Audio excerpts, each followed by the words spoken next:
جو لوگ تم میں سے اپنی عورتوں کو ماں کہہ دیتے ہیں وہ ان کی مائیں نہیں ہو جاتیں، ان کی مائیں تو وہی ہیں جن کے بطن سے وہ پیدا ہوئے۔ بے شک وہ نامعقول اور جھوٹی بات کہتے ہیں اور اللہ بڑا معاف کرنے والا اور بخشنے والا ہے۔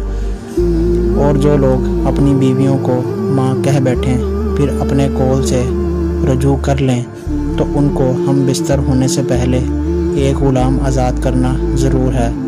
مومنو، اس حکم سے تم کو نصیحت کی جاتی ہے اور جو کچھ تم کرتے ہو اللہ اس سے خبردار ہے۔ جس کو غلام نہ ملے وہ مجامعت سے پہلے متواتر 2 مہینے کے روزے رکھے۔ جس کو اس کا بھی مقدور نہ ہو اسے 60 محتاجوں کو کھانا کھلانا چاہیے۔ یہ حکم اس لیے ہے کہ تم اللہ اور رسول صلی اللہ علیہ وآلہ وسلم کے فرما بردار ہو جاؤ، اور یہ اللہ کی حدیں ہیں اور نہ ماننے والوں کے لیے درد دینے والا عذاب ہے۔ اللہ نے کسی آدمی کے پہلو میں 2 دل نہیں بنائے، اور نہ تمہاری عورتوں کو جن کو تم ماں کہہ بیٹھتے ہو تمہاری ماں بنایا، اور نہ تمہارے لے پالکوں کو تمہارے بیٹے بنایا۔ یہ سب تمہارے منہ کی باتیں ہیں، اور اللہ تو سچی بات فرماتا ہے اور وہی سیدھا رستہ دکھاتا ہے۔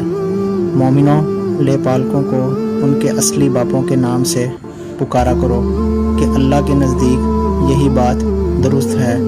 اگر تم کو ان کے باپوں کے نام معلوم نہ ہو تو دین میں وہ تمہارے بھائی اور دوست ہیں، اور جو بات تم سے غلطی سے ہو گئی ہو اس میں تم پر کچھ گناہ نہیں، لیکن جو قصد دلی سے کرو اس پر مواخذہ ہے، اور اللہ بخشنے والا مہربان ہے۔